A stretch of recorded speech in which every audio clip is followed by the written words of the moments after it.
When prescribed this medicine, you'd probably ask yourself, will I stay or will I go? This article from 1899 reports on a hotel in Australia where you could go for rheumatoid arthritis treatments. What makes it so special, you may ask? What will you get at this supposed Airbnb to earn a 5-star from you? Well, the so-called treatment at the so-called hotel could only happen whenever a nearby whale died. A bunch of dudes on boats would go up to the floating whale, bring her closer to the coast for easier corpse access, and then dig coffin-sized holes into its body. Why? Oh, you know, so patients could be rowed up to the whale and cozy on into one of the carcass coffin holes for a couple hours. This process allegedly relieves soreness and inflammation of extreme arthritis cases. But what may be the best part is the treatment was reportedly to be discovered by a drunken man who was staggering along the beach near the whaling station of Twofold Bay, and who, seeing a dead whale cut open, took a header into the decomposing blubber. And to follow up on decomposing animal medicine, let's do some more decomposing animal medicine. Chinese baby mouse wine. Yes, you heard me correctly. However, it's not only being found in China, having spread to Korea, Kazakhstan, and a few other of the Asiatic countries. Can't swallow a tequila worm? Imagine accidentally chugging down a small mammal. Whoops, haha, just gotta go puke my entire body out of my nose really quick. But apparently this potent health tonic is said to combat anything from asthma to liver disease. In order to make the concoction, you'll need between 10 and 15 baby mice, no more than 2 or 3 days old before their demise. Apparently, their death age is super important for the quality of the wine, as is the fact baby mice should be furless and have their eyes closed. After which, the recipe states that the mouse body should be submerged in rice wine and left to ferment for a period of 12 to 14 months before the drink is ready to consume. Although in ancient tradition, baby mice wine has few fans due to the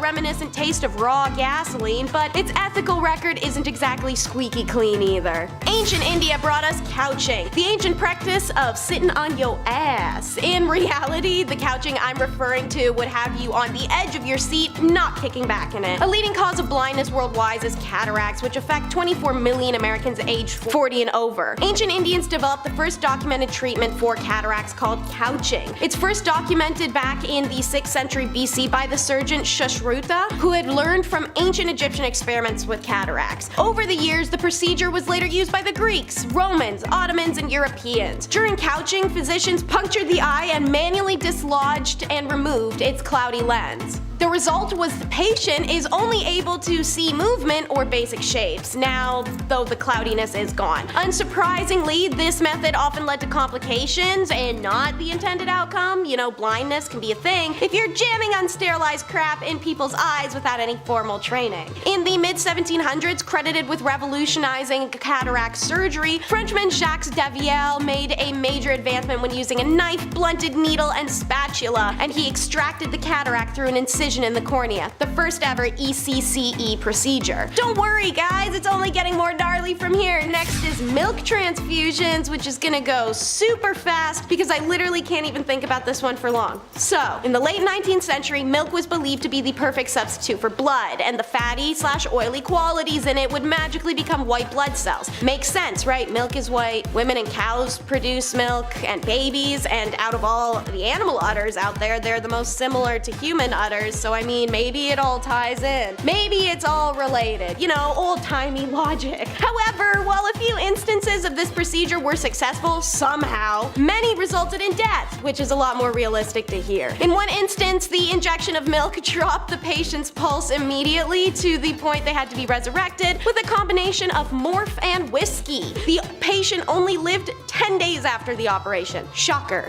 Ah, who's hungry? Anyone hungry? Got some yellow soup here for ya, because any food named after a color because it's also that color gives the energy of playing restaurant with a 3rd grader. And similar to the table service skills of a 3rd grader, yellow soup was crap. Quite literally. In China, the medical use of fecal matter, fresh or dry, can be dated back to the 4th century BC. A total of 54 fecal medicines were found in 14 traditional Chinese medical systems. All of their names, original species, medicinal forms, and traditional uses were described in detail. These fecal medicines were commonly used to treat gastrointestinal issues, nervous system, skin, and other diseases. A 4th century Chinese doctor Yi Hong first had the idea of giving a potion made up of healthy person crap crap by mouth as treatment to someone with unhealthy person crap, such as severe diarrhea or food poisoning, and it may help cure them. Our boy Guy tested his theory and served up some dried, healthy dung in a soup mix. According to numerous accounts, this remedy was an ancient attempt at what is now called fecal microbiota transplantation. And it worked. The good crap bacteria fought the bad gut bacteria. Today, the therapy is used to combat persistent infections which lead to uncontrolled diarrhea and abdominal aches, serious enough to impact quality of life. However, you don't gotta drink it like you used to. It can be an enema, colonoscopy, or suppository. In ancient times, singing Stutter by Mariana's Trench could have gotten you a hemiglossectomy, which is a word and a half right there. Sheesh. And speaking of half, that's exactly what they'd be cutting out. Half of your tongue. Used today to treat oral cancers, hemi procedures can be credited to the Prussian surgeon J.F. Diefenbach, who in the early 18th century got the idea that maybe chopping out half of someone's tongue would stop their speech impediment. So he gave it a try. An incision cut through the root of the tongue that he said stopped the spasm of the vocal cords. Perhaps his patients stopped stuttering because they passed out or were screaming instead, seeing as this would be done without any painkillers. By the 1840s and going well into the 19th century, it was believed that this horrific surgery done without anesthesia was a radical cure. Needless to say, the treatment was not effective, and sometimes patients died of blood loss. Today, we have the American Speech Language Hearing Association sharing positive impact speech therapy can have over chopping off tongues. Are you prepared to squirm? Because they are. It's maggot therapy. Because since when have flies and open infectious wounds made a good pair? Apparently more often than we think. Don't get me wrong, we've all heard the Reddit horror stories, finding a spider's nest in your ear canal or the cockroach nest under the super unbathed woman's,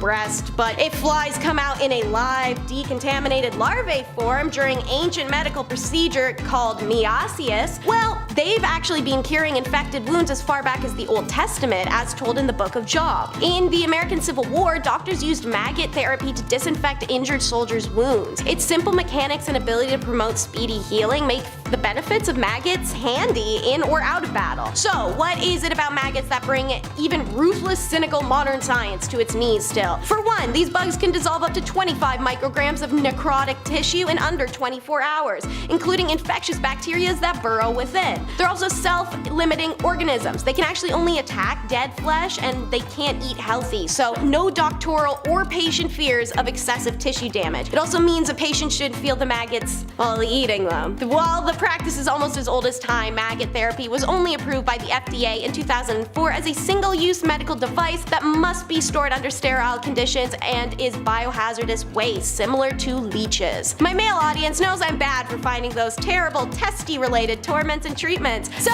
here is your warning because lithotomy is next. Ancient Greeks, Roman, and Persian, and Hindu texts referred to the procedure known as lithotomy for removing bladder stones. Bladder stone was a common ailment plaguing mankind from antiquity to about the 20th century, since their diet was beer and barley and sadness. Since the ancient art of lithotomy was first recorded by the Greeks and evolved through 5 phases before it spread to the rest of the world. The instruments required a knife, a hook, and forceps to remove the stone. The patient would lay on their back, feet apart, and the stone would be pushed to a palpable point of the perineum, which is the piece of skin on a guy in between the party organs in the front and the work organs in the back, and then cutting it down. The knives were then wrapped in linens and everything so the incisions wouldn't cut too deeply, although sometimes fingers were necessary to dig in there and aid in removal. It was an intensely painful procedure with a mortality rate of about 50%, as there was no regard for anatomy or dissection, and the wounds also were never closed. It's alluded to in the Hippocratic Oath with the line, "I will not use the knife even upon those suffering from stones, but I will leave this to those who are trained in this craft." Apparently, everyday blacksmith Jan de Root ain't afraid of no oath. Check out this oil painting he had commissioned of himself after removing his own bladder stone. Really sat there holding it for like 90 hours to commemorate taking a calcified rock out of his own peewee. Look how happy he is. If you've managed to stick through the video to this point, we've got more grisly coming next. It's the carnivorous cures. Hypocrisy, ancient Europe's favorite practice aside from not bathing and abject racism. While they were reacting with disgust and outrage to reports of man-eating brought back by travelers to the New World, in this very period, people themselves were using using corpse medicine and remedies consisting of human blood, bones, organs, and fat. Corpse medicine is originally found in ancient medical texts from India, China, Mesopotamia, and Greece. It was particularly popular with the Romans, and practically every culture around the world resorted to this gruesome range of practice. The Romans believed that the blood of fallen gladiators could cure epilepsy, and 12th century Victorian apothecaries were known for their stock of ground up mummy powder. Meanwhile, in the 17th century England, King Charles II was known for enjoying a draught of King's Drops, a restorative brew made of crumbled human skulls and alcohol. In some cases, the sickly would even attend execution in the hopes of getting a cheap cup of freshly killed person's blood. Why let all that free medicine go to waste in the mud, you know? Their ideology was that by consuming the remains of the deceased person, the patient was also ingesting part of their spirit, leading to the increased vitality and well-being. The types of cures prescribed usually corresponded with the type of ailment. Skull used for migraine, human fat for muscle aches. Despite lots of evidence against it working and overall being gnarly, people felt the cures were efficient and kept up man-eating medicine for centuries. And now the word scary really hits this treatment right on the nose. Old school rhinoplasty. Isn't that a fascinating yet horribly gut-turning sentence? These bad boys were performed in quite a few places and are rumored to either begin in India or ancient Egypt. In Italy, the procedure started to come about due to syphilis, which began afflicting the population in the 16th century. This STI had a horrible symptom called saddle nose, where the bridge of your nose collapses like that of a partying 70s Playboy bunny. This nasal deformity was an obvious indicator of indiscretions, and so many used surgery to hide it. Gaspare Tagliacozzi developed a new method of creating a new nose using tissue from a patient's arm. It's a little confusing, use the picture on screen to see what I'm describing. He would then cover this flap of skin with a piece of skin from the upper arm while it's still attached to the limb. Once the skin graft was firmly attached, after about 3 weeks, he would separate the skin from the arm. There were reported cases of patients' noses turning purple in the winter and falling off though. Okay, so over in India, they did this crap not even for syphilis, but for ancient human vanity. Found in the Shashrut Samhita, an important medical text from India dated in the 6th century BC, it's the most well-known nose reconstruction contribution to plastic surgery history. Shastra's surgery equipped a leaf to measure the size and shape of the nose, and instead of using the arm, a piece of the skin of the required size should be dissected from the living skin of the cheek and turned back over to cover the nose, keeping a small pedicle attached to the cheek. The part of the nose that which the skin would be attached to should be made raw by cutting at the nasal stump with a knife, and just like that, I'm done. I'm not continuing. It's too gross. Number 10. Chloroform for asthma. Yeah, chloroform, like the see ya, that kind of stuff. In the past, chloroform was occasionally used as a treatment for asthma, believe it or not, albeit with limited understandings of its potential risks and side effects, of course, as are all of these. The rationale behind this practice stemmed from the belief that asthma was caused by excessive bronchial spasm or nervous irritability. Now, it was thought that chloroform at the time, with its sedative and calming properties, could relax the bronchial muscles and alleviate the symptoms of asthma attacks. On paper, sure, sounds maybe doable. Scientifically, we're like, no, never, don't do that at all, please God. Chloroform, a volatile liquid with anesthetic properties, was administered through inhalation. Patients would inhale the vapor, which was believed to have a soothing effect on the respiratory system, sure, providing temporary relief from the constriction and wheezing associated with asthma. Chloroform is a potent and toxic substance, known to depress the central nervous system and cause respiratory depression when administered in excessive amounts. Oh, additionally, it carries the risk of addiction and long-term health complications, so no, not a great start on this list today. Number 9. Flowers for cataracts. In traditional medicine, periwinkle flowers were sometimes used as a treatment for cataracts. Cataracts, a condition characterized by the clouding of lens in the eye, shout out to my brother Kyle, he's blind as shit. Periwinkle flowers contain alkaloids such as vincamine and vincristine, which are known to have pharmacological effects on the circulatory system. I sound like Bill Nye. It was believed that these compounds could enhance blood circulation to the eyes, potentially improving vision and slowing down the progress of these cataracts. People would prepare infusions or extracts from the flowers and then apply them topically or consume them orally in the hopes, again, mostly hopes here, that their vision problems would go away or something would alleviate. However, it's important to note that the efficiency of periwinkle flowers in treating cataracts has not been scientifically proven at all. Eating flowers is not going to help your eye. Of course not. You know what I mean? Cataracts are a complex condition with various underlying causes, and their treatment typically requires surgery or corrective lenses. Not a couple flower petals. That's not, what is this? No, definitely not. Number 8, sour cream hands. Nice, that was my nickname back in elementary. In the past, old sour cream was occasionally used as a home remedy to alleviate chapped hands. Nice, let's do it. Taco Tuesdays, let's do it. The rationale behind this practice was that the lactic acid present in sour cream could, maybe, potentially, not really, help exfoliate dead skin cells and moisturize the hands. Sounds gross, but it kinda worked sometimes. The creamy consistency of sour cream was believed to create a protective barrier, preventing further moisture loss and promoting healing.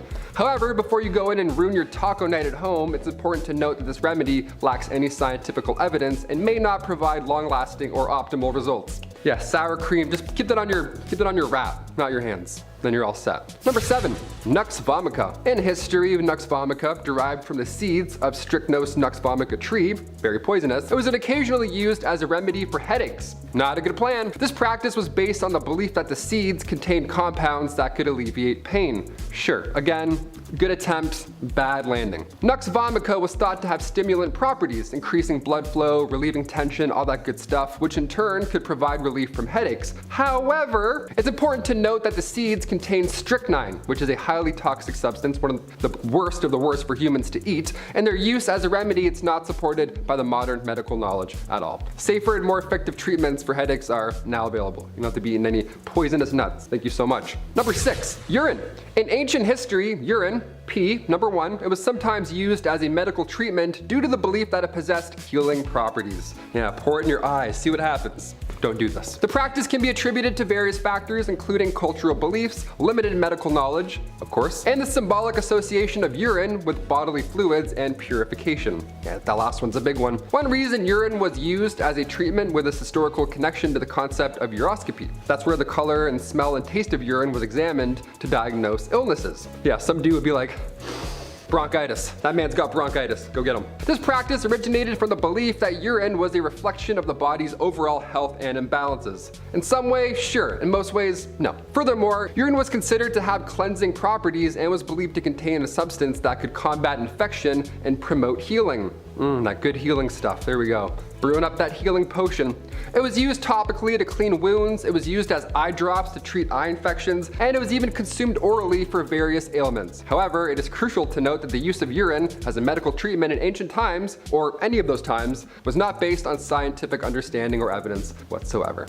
They were just putting pee in their eyes and just hoping for the best. Number 5, moles migraines. The use of dead moles as a remedy for migraines was based on certain folk belief and traditions. Now, it was believed that the properties of a dead mole could help alleviate the pain with your migraine. Somehow, in some way, shape, or form. We're just gonna grind up a mole and see what happens. One method involved doing such. One method, you had to dry the mole and then grind it into a fine powder. This powder was then either consumed orally or mixed with water. It's like the worst crystal light ever. You'd be shaking that for hours before it looks good. Or this powder was applied topically to your temple or your forehead. Just dead mole rat powder. Smells great. It was thought that the potent energy or the mystical qualities possessed by the mole would be transferred to this individual, providing relief from migraines. However, do I have to say it anymore? No, it didn't work. The use of dead moles as treatment for migraines lacks scientific evidence and it's not supported at all today. Because yeah, imagine rolling up to the doctors and he starts grinding up a mole rat. He's like, what is it today? Your foot? Is your foot hurting? No problem, we'll get you all sorted out.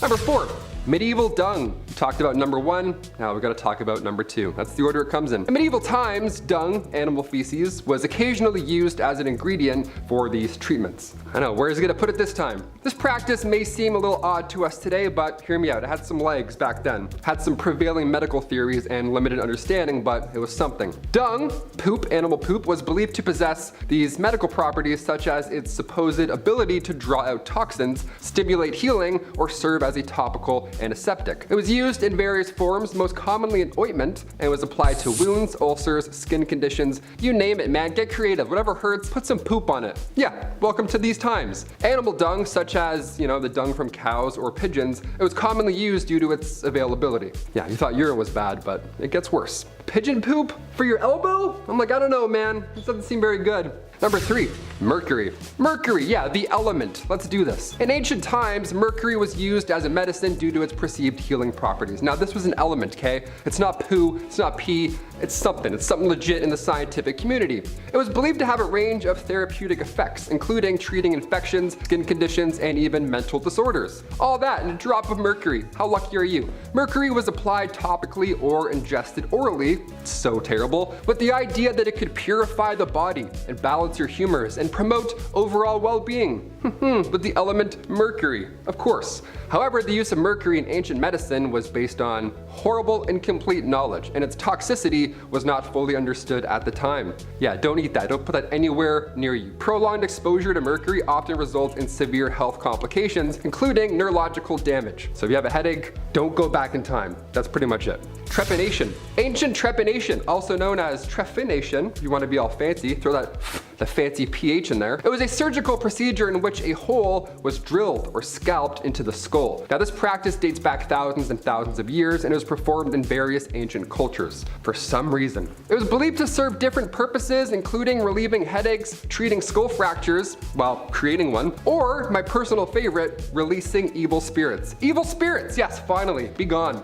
Trepanation was performed using crude tools and horrible techniques, often without anesthesia, so you'd be awake to feel most of it at least. The motivations behind trepanation in ancient times remained a subject of debate, encompassing medical, religious, and cultural factors. And also Saw 3, I think it's a little bit of Saw 3 in that one for sure, that's terrifying. And finally, number 1, it's all in your head. In the ancient Babylonian world, illnesses were commonly connected to, you guessed it, supernatural forces. Yep, next time you get a sore throat, it's the devil, nothing else. Malevolent spirits or divine retribution, all because you're sick. As a result, the role of Babylonian healers resembled that of priests and exorcists more than modern physicians, which is so silly. Their treatments incorporated elements of magic and ritualistic practices. For instance, if a patient exhibited teeth grinding, this healer would interpret that as a sign of a deceased family member attempting to communicate to them during sleep. So in turn, they're trying to talk back, I guess. Drawing from ancient necromantic texts, the healer would prescribe a peculiar remedy. The patient was then advised to sleep next to a human skull for an entire week. To ensure the effectiveness of this unsettling treatment, the tooth grinder, this Mr. Talky Talk, he was instructed to kiss and lick the skull 7 times every night. Which, I mean, first of all, terrible for your sleep. You're not gonna get a wink with that schedule. But also disgusting. Whose head is this? I have so many questions. Why, this isn't a practice? These rituals demonstrate the intricate blend of spiritual beliefs and medical practices that characterize Babylonian healthcare. Growing up, I had a humidifier, so almost the same thing, kind of the same as a human skull. Number 10 is chloroform the hiccups away. Nowadays we know a nasty case of hiccups is curable by just holding your breath or chugging a bunch of water. But if this was 1899, you'd be prescribed chloroform. Known by many as the mysterious liquid on the rag placed over someone's face to make them faint in many period pieces or cartoons, chloroform gained popularity after Queen Victoria demanded its usage during her labor in 1853, after having been denied it in her previous labors. By taking these lengths to reduce the annoyance of hiccups, your vital organs may pay a steep price. Chloroform has the potential to damage the nervous system, lungs, and trachea, as well as the liver and kidney when exposed long term. This is just one of many medical remedies that we'll be covering from the first Merrick Manual of Diagnosis and Therapy, the oldest continuously published English language medical textbook. All the quack treatments in our list today used to be found in this mass encyclopedia. For instance, number 9 in our countdown is smoke inhalation for asthma and other lung conditions. This may be one of the more counterintuitive remedies on our list, as it's easy to see now that smoke is not beneficial for asthma at all. Through the late 19th and into the next, however, inhaling smoke or smoke, as well as stramonium, a hallucination-inducing nightshade, as well as lobelia, known for its sedative properties, were popular treatments for asthmatics. Asthma is caused when your airways can narrow or swell while producing excess mucus. Smoking, meanwhile, has been shown to eventually reduce the number of cilia, the lungs' filaments which help transport mucus into the lungs, which only leads to the worsening of asthma symptoms. This wasn't the only weird tobacco smoke belief, however. In 1872, an English newspaper talked of tobacco smoke enemas, which even reported that hundreds of lives might have been spared by the tobacco smoke enema. Okay.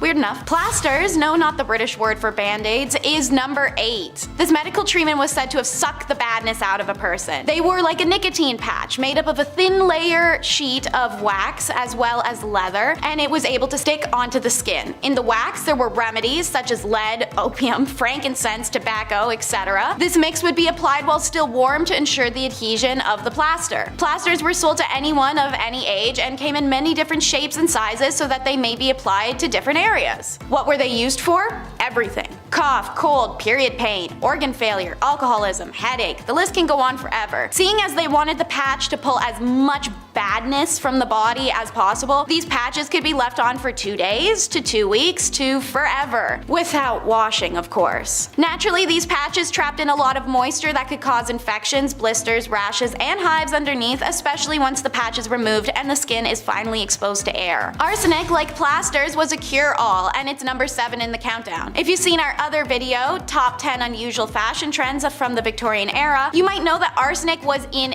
everything in the Victorian era. Makeup, wallpaper, dye. No exception was made in medicine either, as arsenic was prescribed for anything from anemia in Merrick's diagnosis manual to anthrax, cancer, reduced libido, syphilis, or even cholera. While it was most popular to consume arsenic, it could also be inhaled or injected. Being a byproduct of smelting, it's no wonder arsenic was everywhere during the Industrial Revolution, as there was an excess of it. So it was incredibly accessible and a household remedy. Since doctors already prescribed it to do so much, everyday people just start to use it to treat any common ailment. Unsurprisingly, many people suffered arsenic poisoning symptoms. The ailments are now referred to as Fowler's disease. Number 6 is all kinds of gross and questionable. The everlasting pill. When the Merck manual was first published, part of the comprehensive treatment plan for an eruptive fever, which is a classification for diseases like scarlet fever, smallpox, and chickenpox, was actually laxatives. Castor oil was the main laxative choice for Victorians up until the debut of the everlasting pill, made up of a metal now known to be toxic called antimony, would be invented. Swallowing this would induce severe vomiting and diarrhea, thus giving the body what they thought to be a healthy cleanse, and their intention was to purge diseases from the body. It earned the name the everlasting pill, as the pill would pass through the gastric system mostly intact, meaning it could be retrieved and cleaned for future use. Seeing as the metal was greatly valuable at the time, it was quite common to keep it in the family and hand it down generation to generation. Imagine getting that in your granny's will. Number 3 is not for the faint of heart. They loved leeches. It may be crazy to imagine, but between the late 1700s and well into the early 1900s, there was a booming leech trade all across Europe. Leeches were shipped from Germany to America by the tens of thousands. England even had to start importing them from France by the mid-1800s, as their own leech stocks were not even enough to supply their own doctors. Francis Bourgeois believed that all diseases resulted from the excess buildup of blood and documented this belief in a medical journal that would subsequently cause leeches to become the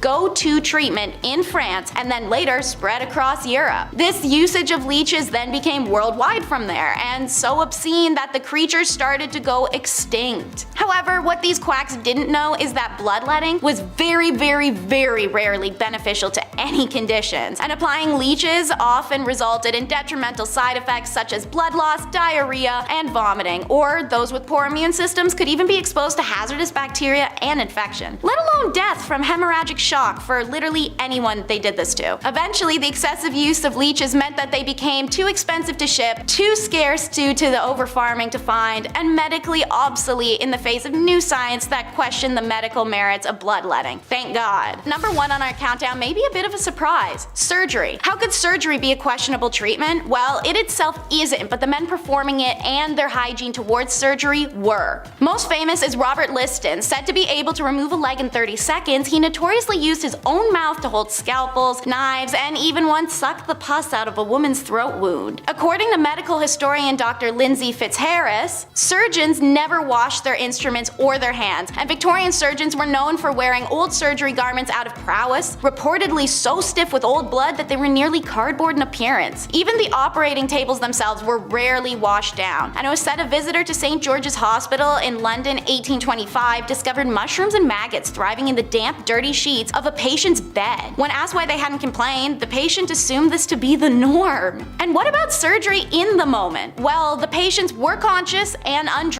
as they were operated on, and surgeries needed to be fast as a result. 1 in 4 people died after their surgery, whether it was still on the operating table or from infections afterwards. But what about our buddy I mentioned, Dr. Liston? Only 1 in 10 of his patients died. This was because of his speed. "Time me, gentlemen, time me," he'd shout to the surgery spectators to put his legendary speed to the test. Sure, he did accidentally castrate somebody once because of his wild motions, but nobody's perfect. In fact, while he's remembered for being the first surgeon to use anesthesia, wash his knives, and invent a still used medical tool, he is the only surgeon to ever have a 300% death rate. I'd be remiss not to mention that during a leg amputation, his lightning speed reportedly cut off 3 fingers of the assistant who had been holding down the patient. Then, as he brought the knife back up, he slashed the coat of a spectator. The spectator reportedly died immediately of fright, likely a heart attack. Though the assistant and patient survived initially, like most who were treated in Victorian hospitals, they died not long after from infection, which was also just called hospitalism at the time because of how many people died that way. It's easy to say that going to a Victorian surgery or a hospital may have been as efficient as rubbing dirt into a wound. Kicking off our list at number 10. Dental surgery. Back in the ancient Egyptian world, it's not like you could just take a quick trip to the dentist to get your teeth checked out and cleaned, yada yada, and then you go home, whatever, right? The diet of the average Egyptian was most definitely not exactly, conductive to having an impeccable set of pearly whites. That's mostly due to the fact that the tools used to grind food would often leave traces of sand and or stone behind, which would naturally destroy your chiclets. And through documents found, there have been a few different dental treatments from that time that have been discovered, and it's pretty horrifying, like topical treatments and such. But one case was able to give us a glimpse into what is believed to be the treatment of an abscess, an ancient abscess. We love those. Even more interesting is a mummy that was found from the 4th dynasty. This mummy, in his first molar, was a bunch of surgically produced holes that they believe were used to drain an abscess, which clearly gives us some, very tangible evidence that dental surgeries were in fact happening all those years ago. And before we head into the rest of this list, we also have to remember that all this was done, or most of this was done, without anesthetics, right? No one's gonna put you to sleep, and then you wake up and you're like, "Ah, my teeth are gone, what happened?" No, you were awake for the whole thing. It sucked. Number 9, Egyptian stitches. Yeah, gotta talk about Egyptians once again. I'm gonna talk about them quite a bit. They're the OGs. Just in general, while surgery did exist during ancient Egyptian times, invasive surgery wasn't quite as common because, well, obviously, like I just said, no painkillers, no antibiotics, the list goes on, right? No fun.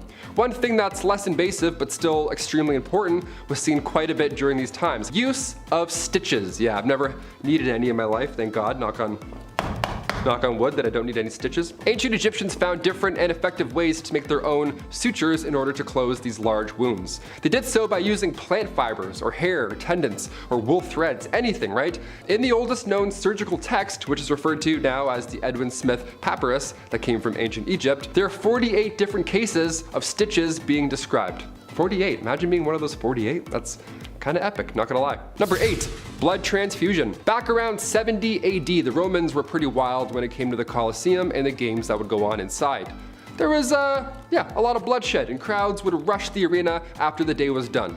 Not to get autographs, but to hopefully get a sip of that sweet gladiator blood. Yeah, blood back then was a magical elixir. And then near the early 1500s, blood was seen as this youth juice. Yeah, you drink some young blood as an elderly, and then those knees, your patellas, would apparently start working again. A lot of theories surrounding blood back then. And in the Middle Ages, bloodletting was a go-to when you were sick because they thought your humors were out of balance. It is so hot in this goddamn room. In 1628, blood circulation was discovered by a man named William Harvey. That changed the game, right? Now, the idea of something going into your bloodstream was in the picture hypothetically. That's a little odd. So we started to test this out on canines. Scientists were injecting them with different substances, and slowly but surely that turned into blood transfusion between animals, between canines. So this is back in the 1660s, right? That's how early we started injecting things with blood. It's kind of gross. Number 7, cataract surgery.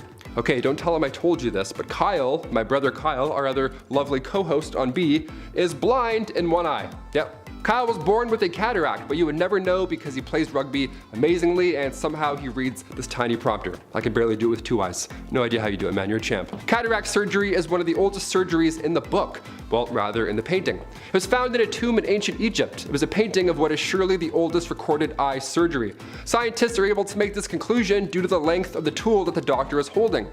They believed this was a method called couching, which happened to be recorded. See, the needle would push the cloudy lens to the bottom of the eye, ideally fixing their vision. The oldest tools found in Egypt tell us that 4,000 years ago, this was the first time it had been done. But afterwards, evidence of couching was found all over the world. Now, it wasn't until 1747 until Jacques Daniel, a doctor in France, he performed the first ever cataract extraction surgery in a modern sense. He was the OG. Every method sounds wildly uncomfortable. If you've been through this, like Kyle has, kudos. Number 6. Skin treatment. As soon as summer comes around, honestly, it's game over. I burn so easily. That's why I'm a fan of winter, right? I don't have to keep applying sunscreen to my face all day and feel like I'm about to faint. But how did ancient Egyptians beat the heat back in ancient times? They didn't have Banana Breeze SPF 35. No, ancient Egyptians valued their skin as a symbol of beauty. Yeah, you think your morning skin routine requires a lot of work? Buddy, read a book. Their routine was written on tomb walls and scrolls. They used rice bran containing UV absorbing gamma oryzanol. Yeah, that was used to block the sun off. Jasmine as well helped repair sun damage. Ancient Greeks would use olive oil as sunscreen, which as far as UV protection goes, it did absolutely nothing. You're burnt and dehydrated, but also you look good, okay? Tan lines, I see you. Number 5, cancer treatment. All right, the big C. Cancer is something that obviously very prevalent in our modern society, and because of the rising rates, it makes us ask ourselves, did cancer exist in ancient times? If so, where was it recorded? While they didn't call it cancer, it definitely did. Some of the earliest evidence of cancer is found in ancient manuscripts, mummies, fossilized bone tumors that have been found in ancient Egypt specifically. There are tons of examples and different forms of cancer that have been found throughout. Perhaps the oldest comes from 3000 BC, and it was found, like I said, in the Edwin Smith papyrus that we talked about before. Now, in this text, it describes 8 cases of tumors or ulcers of the breast and how they treated them back then, or at least tried to. See, back then, these tumors were removed by cauterization using a tool called a fire drill. Other than this though, the text says in reference to the illness that there is no treatment. So in ancient times and today, we're still trying to figure this one out. Number 4, tooth extraction. You may not think of surgery when you talk about tooth extraction, but this for sure counts as surgery. I've had a tooth pulled. It's pretty intense. Every time something gets removed from your body, I'm gonna count that. And if there's definitely blood involved, yeah, I'm gonna count that. Getting a tooth pulled is still so barbaric. Even today, they don't like slice a line and then gently slide the tooth out or anything surgical. No, they just have 2 dentists grab your tooth at the same time, put their foot up, and then yank it out. I was numb, sure, but it was still weird, okay? Back in the day, pulling teeth was done not to make room for braces, but to solve any problem, or all problems, regarding your teeth. Yeah, cavity, gone. Toothache, see ya. Oh, some plaque? No problem. Today, we're lucky to have x-rays and modern technology, to tell us if a tooth is coming in sideways or which ways. But back then, some believed that it was tooth worms. Yeah, this feeling over here could be a worm. Go get it checked out. Could have worms in your head. Gross. Aristotle and Hippocrates wrote about dentistry around 500 BC, and the way they would handle tooth decay or extraction was by using metal wires to fix wobbly teeth or even a broken jaw, aka ancient braces. Number 3, trepanation. One of history's oldest surgeries. Trepanation was also, it was the worst. It was horrible. To this day, we're not even sure why this was a thing, but we picked up a few ideas along the way. Let's talk about it. Turning the clocks back to thousands of years ago, trepanation was the practice of drilling holes into your skull. A popular theory is that trepanation was done to release evil spirits. Yeah, let's drill some holes in our skull and see if our mental illness just goes away. That'll help. As barbaric as this sounds, skulls found in Peru hint that this procedure wasn't as fatal as you'd first guess.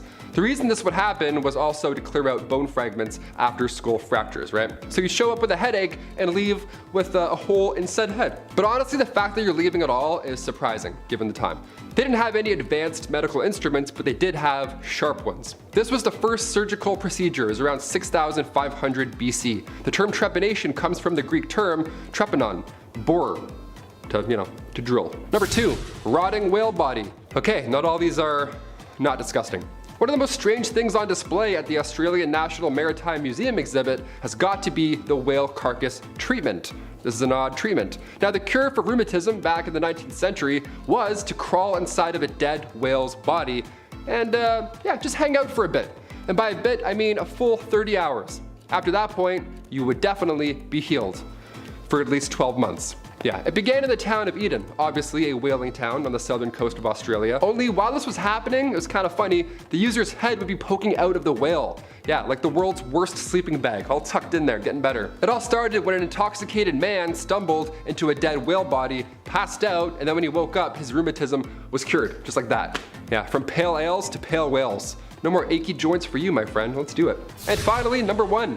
Egyptian nose job. Plastic surgery is more widespread now than it ever has been before, but it's all because it started a long time ago, especially in the ages of the ancient Egyptians. In the Edwin Smith Papyrus, along with the documentation of trauma surgeries, bone fractures, fixes, and all that jazz, this text also shows examples of fixes for nasal injuries, which I gotta kinda I have to seek some of that right now. I think I need to get my nose fixed. Can't breathe a lot. The treatment involved manipulating the nose into the desired position before using wooden splints or lint or swabs, anything really to hold it into place. You know, it's an ancient nose job. It's crazy, right? It's truly wild to think back about how much, these people had shaped our world and lives, especially our medical world today. While so much of the civilization still remains a mystery to us, right? It's crazy how much we still know and how much we still don't know. At number 10, bloodletting. Back in the medieval age, medicine just wasn't the greatest. I mean, they had a plague that wiped out 50% of the population in Europe, and even their quote-unquote doctors were overlapping jobs. Barbers were cutting hair, obviously, but they were also setting broken bones and bandaging wounds, and I'm not sure I would really trust that. But back then, it was a case of you get what you get. So I guess people weren't complaining all that much about their barber Joey from down the street giving them a cast, But other than the practice of patching wounds and whatnot, they were also practicing bloodletting back then, and it was a little much. Bloodletting was a practice of withdrawing blood in order to cure or prevent diseases or illnesses, so doctors would use things like leeches to suck blood out of their patients, but they also used scarification methods to scrape away the skin to drain the blood, and others used lancets to slice open veins, sometimes including the jugular vein. I'm so glad that we don't do this anymore because frankly, I would like my blood to stay inside of my body. Thank you. At number 9, the king's evil. Being a king or queen in the medieval ages might seem like a cool job, but I don't really think it was. With the rivalries that these people had, they were at risk of being assassinated in one way or another. They had to worry about their bloodlines, and of course, that thing that everyone had to deal with, illness. Some kings, to help out their people, were tasked with healing an illness called the king's evil, and you're probably thinking, well, these kings aren't doctors, how did they cure illnesses? And to that I say, well, they touched it, of course. This whole thing started in the 11th century when Edward the Confessor became known for touching a person that was suffering from scrofula, aka the king's evil, and curing them. People thought that this was a miracle, and so for hundreds of years after that, English and French monarchs were tasked with touching the sick to cure them of this illness because monarchs were believed to be an incarnation of the divine. At number 8, tooth worms. If you're one of those people who really hate going to the dentist, just be glad that you didn't have to go to the dentist during the medieval ages, because that was an absolute nightmare and a half. Not only because they had no proper medicine or anesthetics, but because you could also get the worst diagnosis you could ever get, a diagnosis of an infection of tooth worms. They believed that people could be infected with tooth worms that caused a tooth decay, and pits and holes in the tooth were home to a worm that looked like a tiny eel. What's worse than the diagnosis, however, was the removal process. They didn't want to pull out the tooth that was supposedly infected with these tiny worms, so instead they used a more holistic approach. A method that they would use to get rid of the worm would be to take a candle that was made of sheep's fat and various seeds, and they would hold it as close to the tooth as possible so that the worm would run out from heat and fall into a little dish of water that was being held beneath the person's mouth. That sounds like a horrible trip to the dentist, that's for sure. At number 7, pee readings. Now this might not be considered a surgery, but this medieval age tradition was probably one of the strangest medical practices I have ever heard. In medieval England, people were known to get diagnosed based on their pee. Back then, they believed that the consistency, color, and taste of someone's pee could diagnose someone's ailments. They took this method of diagnosis so seriously that they published books for the wealthy so that they could do this practice at home, and these books included illustrations and color charts so that they knew how to judge their own pee. According to their text, if your pee was white, then it was the ideal color, and that meant that everything was working just fine. If it was wine colored like blue or black, then that meant that something was very wrong, and if it was green, then you were basically on your last leg and you should probably get your will in order. Now, I'm not sure how accurate these readings actually were, since medicine was basically non-existent back then, but they tried their best with what they had, I guess. However, I'm pretty sure you don't need a book to tell you that if your pee is wine colored, that's a bad thing. At number 6, eye surgery. Our eyes are very sensitive, which is why it's so important to keep them healthy. Oftentimes when something is wrong with our eyes, we naturally go and get them fixed. But back in the medieval age, if something was wrong with your eyes, you really had to think long and hard about whether or not you really wanted to get them fixed, because the procedure to fix your eyes sounded like an absolute nightmare. Back then, when someone had cataracts, a surgical procedure called needling was performed, and it involved having a doctor push a thick black needle into the patient's cornea. Remember, there was no anesthesia back then, so you were just this entire experience. After the procedure was completed, the patient would usually be left with an unfocused eye, described to be similar to a camera without a lens. That didn't necessarily matter to everyone, because while it would be hard to read the Bible, it would still be okay to plow a field, and as long as they could work, that's really all that mattered. At number 5, kidney stones. Now, I can't say that I'm all that familiar with the way that kidney stones are treated these days, but I would assume that it is very different and not as terrifying as how they were treated back in the medieval age. After learning about this, I'm convinced that this could double as a form of basically, how it went down is a physician's assistant would be sitting on top of you while you had your legs strapped to your neck. And then as the assistant was holding you, the doctor would stick 2 of his fingies up your little booty hole, press his fist against your pubes until he felt a hard pellet indicating a stone. After the diagnosis, then it would be removed through the bladder using a sharp instrument. Now, I've never had a kidney stone, so I don't know how painful it is to have one, but for those who have experienced this, would you rather go through this medieval procedure or just tough it out until you pass the stone yourself? At number 4, butt stuff. Even back in the medieval age, they had treatments for hemorrhoids. This illness was often associated with Saint Fiaker, also referred to as the, quote, patron of hemorrhoids. A 7th century tale said that this monk cured his illness by sitting on a sacred rock for several hours, and so in the medieval age, some physicians believed that the same method could apply to other people's butts. Obviously, that didn't work, so some other superstitious physicians came up with an alternate and more nightmare-inducing way of getting rid of hemorrhoids. If you didn't want to sit on a sacred rock for an extended period of time, you could always get a red-hot iron tube put up your butt. Yeah, I don't think it gets any worse than that. At number 3, belladonna. Belladonna, deadly nightshade, whatever you want to call it, doesn't make it any less poisonous. This plant is one of the most toxic plants around, but that doesn't mean that people haven't tried to use it in their personal use. Normally, we want to stay away from toxic things like chemicals and X's, but back in the days of old, people said full send and used belladonna as eye drops. Yeah, that's right. Even though this is literally poisonous, they thought, let's put it in our eyeballs.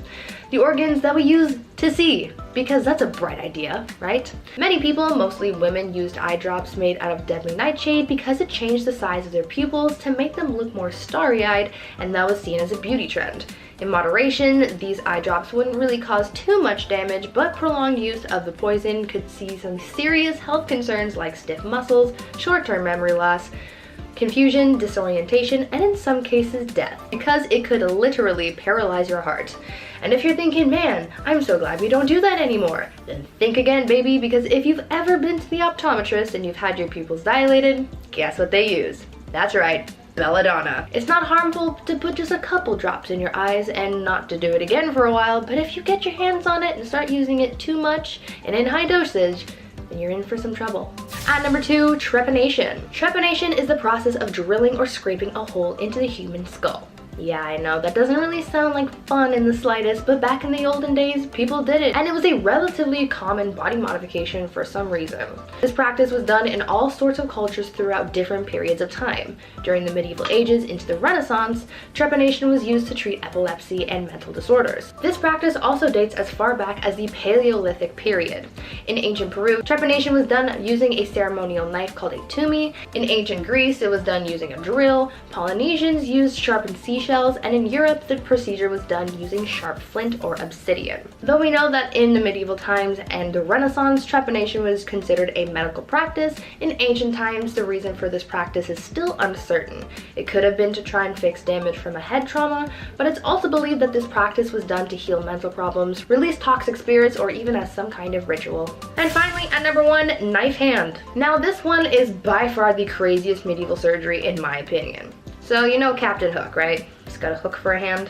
Well, this guy I'm gonna tell you about has Captain Hook beat by a landslide. A 6th century medieval burial was found in Italy, and it revealed a male warrior who had a knife for a hand.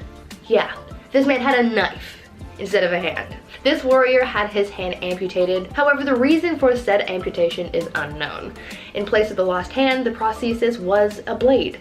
Now, I don't know if this guy lost his hand in battle or something and they just gave him the best that they could, and that was a knife as a placeholder, or if he just willingly chopped off his hand so that he could have a knife hand. But either way, that is so badass, and I would have loved to see this guy in battle. Number 10, mummies. This should come as no surprise to anyone, but yeah, mummies.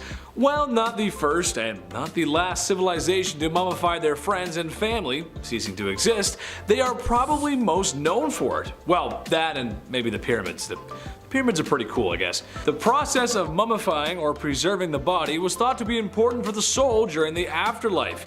If the vessel or your body was not intact, then your soul could get lost. Therefore, if you want the pharaoh to live forever in the afterlife, then you must pickle and preserve the mighty king.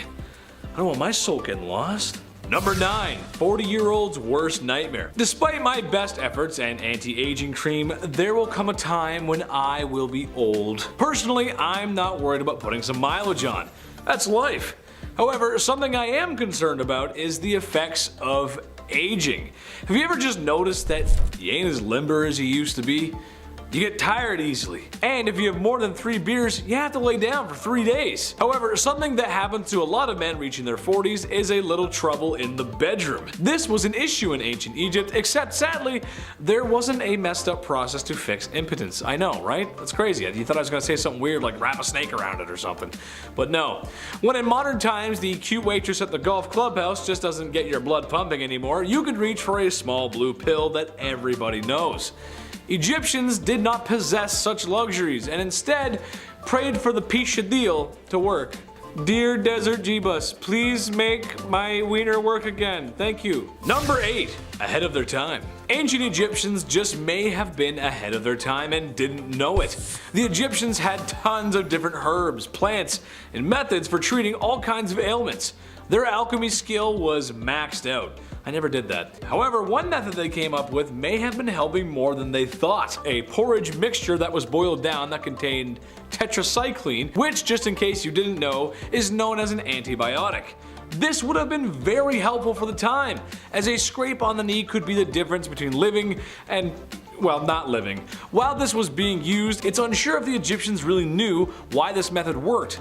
We doubt they understood the finite details of antibiotics, and I'm not going to stand here and pretend that I do either, because I don't.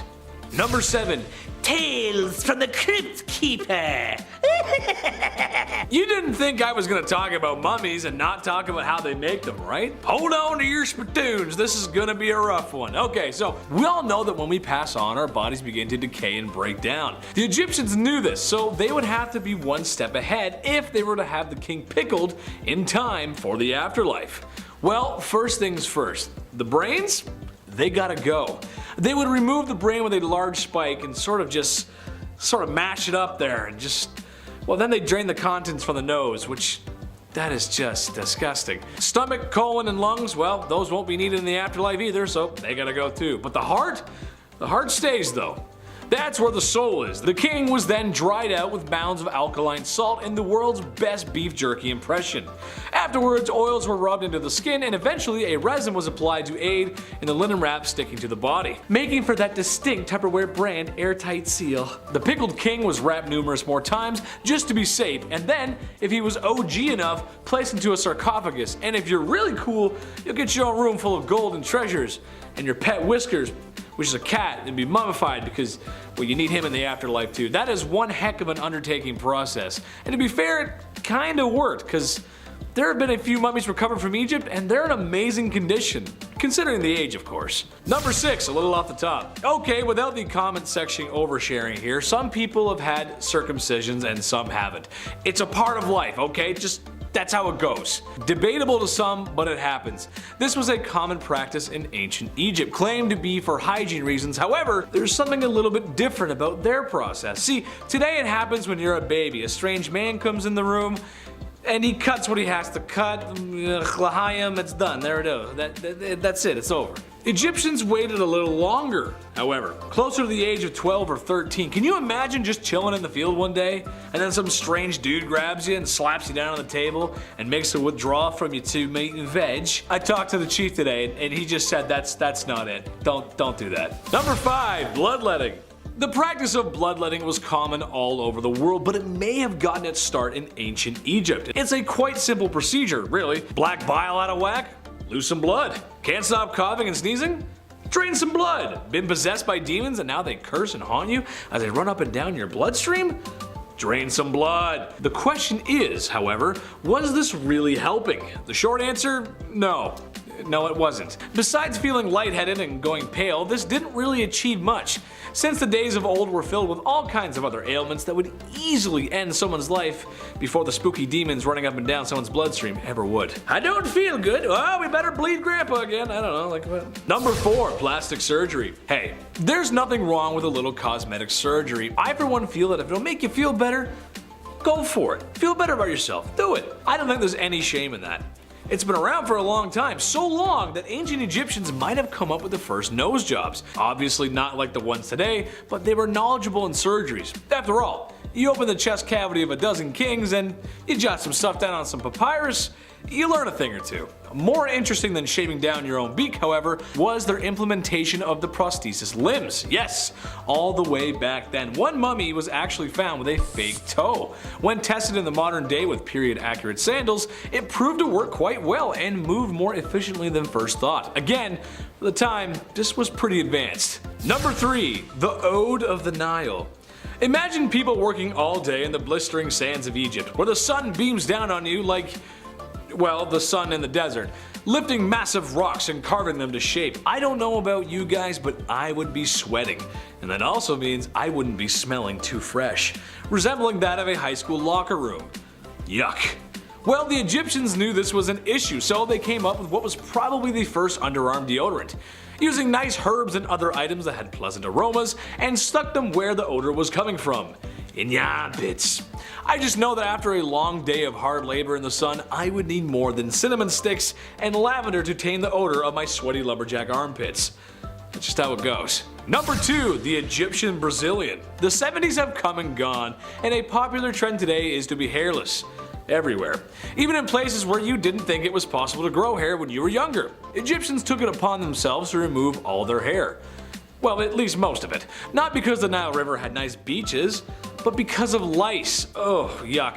While not an exact cure for the itchy bugs that plague schools across America, it did seem to help. And if you've ever had lice before, you know how bad that sucks. I had them once. It was the worst.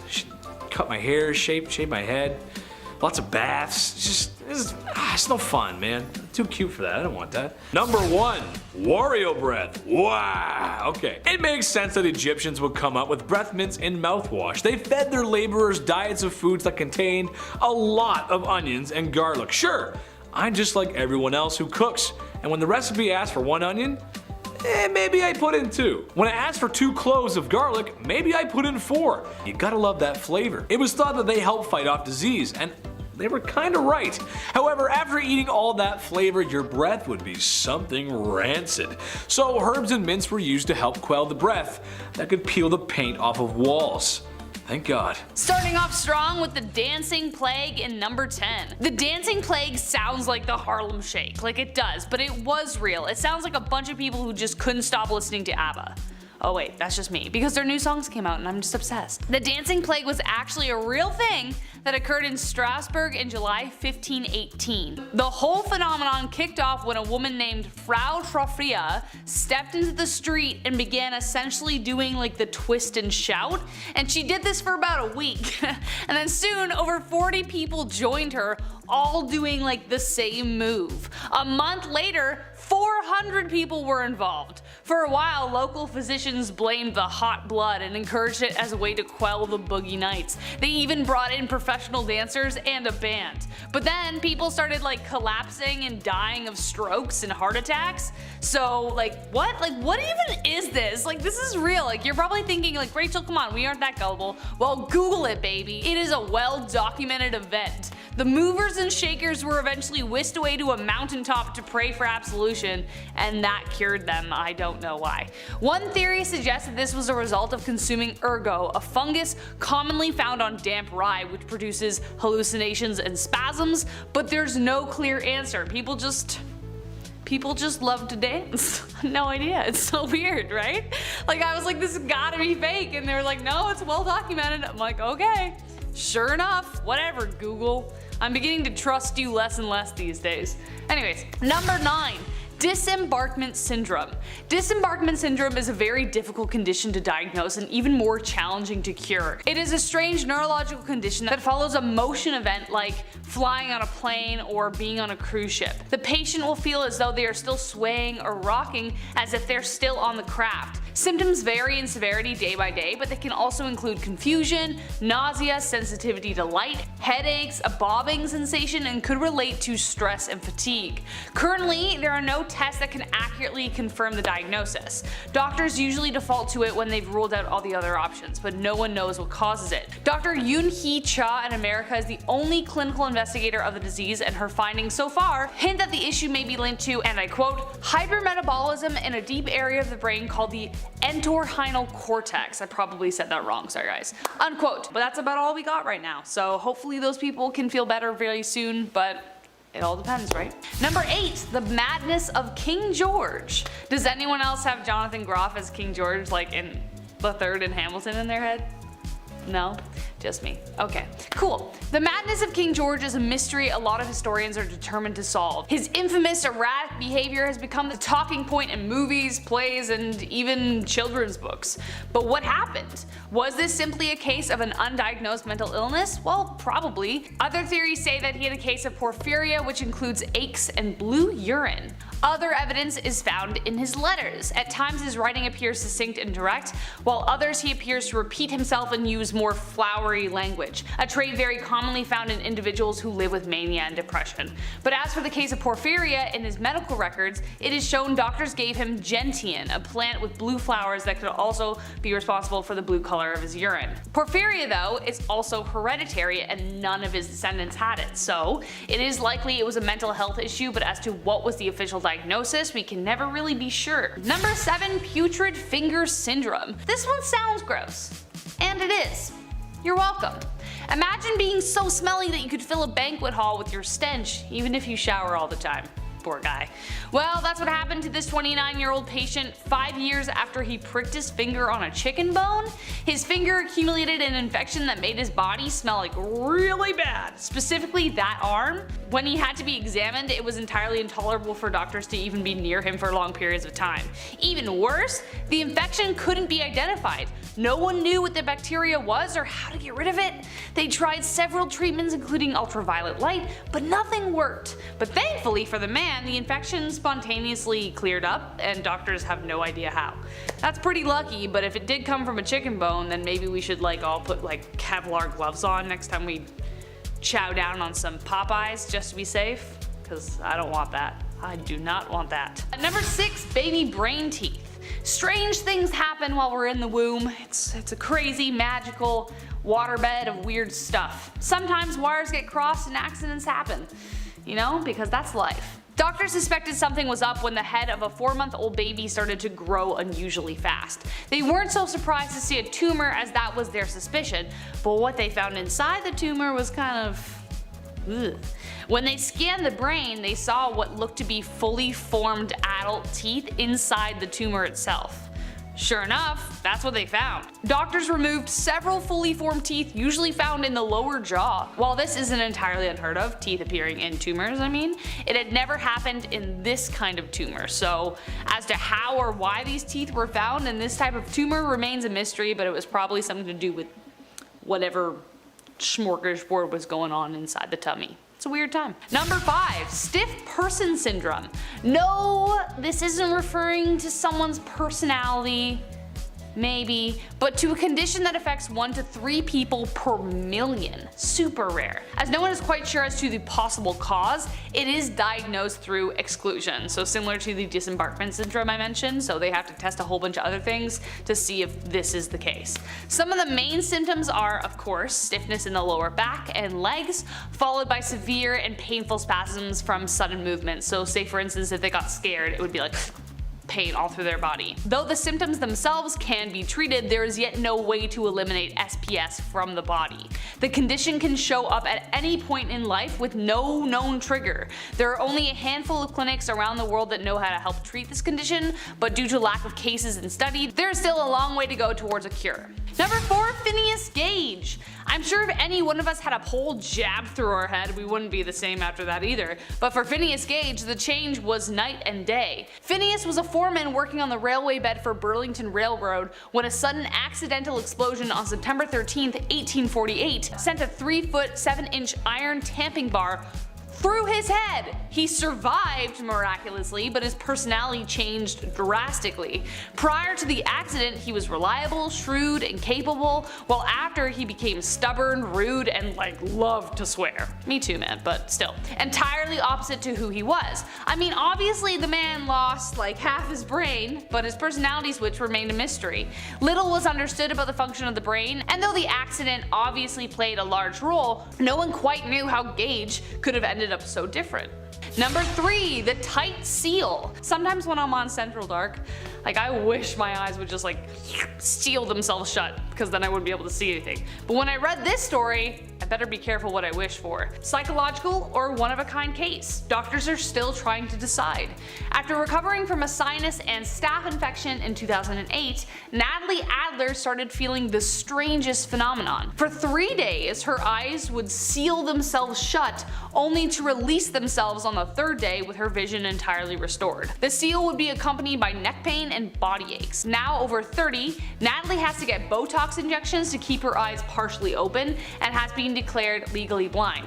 She still suffers blindness at least once a month, but still has no confirmed diagnosis or treatment for her condition. However, Natalie remains hopeful and plans on writing a book about her journey. Number 2, the giggle bug.